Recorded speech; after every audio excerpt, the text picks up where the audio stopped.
বলছি, মটন না ঝোলে 10,000 লোককে কথা হচ্ছে বিরিয়ানি খাই দেবো।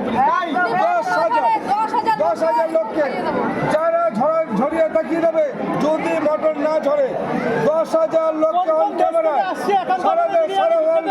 অলরেডি 25খানা দেশ থেকে এসে গেছে। কোন কোন দেশ? যেরকম থাইল্যান্ড আছে, নিউজিল্যান্ড আছে, আমেরিকা আছে, রাশিয়া আছে, দুবাই আছে, ব্যাংকক আছে, সিঙ্গাপুর আছে, মালয়েশিয়া আছে, বাংলাদেশ তো সকাল বিকাল আজকে বাংলাদেশ ছাড়া আছে, ইতালি আছে, রোমানিয়া আছে, কোথায় নেই এমন কোনো দেশ কোথায় আছে? এটাই একান্ত অবস্থা। যেখানে বাঙালি প্রবেশে থাকে, কর্মসূত্র পড়াশোনার ক্ষেত্রে তারা সবই একান্ত আমার ভক্ত।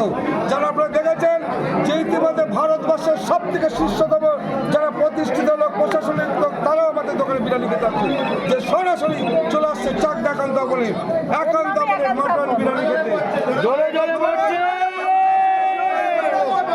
নিউ ইয়ার উপলক্ষে আমরা 1 জানুয়ারিতে প্রত্যেকটা মানুষকে পুরোপুরি কোল্ড ড্রিঙ্কস খাওয়াচ্ছি ফ্রিতে। পুরো যারাই যেটা খাবে তার সঙ্গে কোল্ড ড্রিঙ্কস পুরো ফ্রি আছে। আর কালিজি মিষ্টি দিতে আমরা 1 জানুয়ারির দিন আমন্ত্রণ করছি সেই 1.5 কেজি দাদা একটা আমি সবার সাথে অন ক্যামেরায় বলি দেয়, আমরা 29শে ডিসেম্বর থেকে জানুয়ারি 4 তারিখ পর্যন্ত থাকছি না, আমাদের দোকানটা বন্ধ থাকছে। আমরা গ্যাংটকে যাচ্ছি 10 তারিখে না, ড্রাইভার দাদার দোকানে আমি 10 তারিখের পরে যাবো।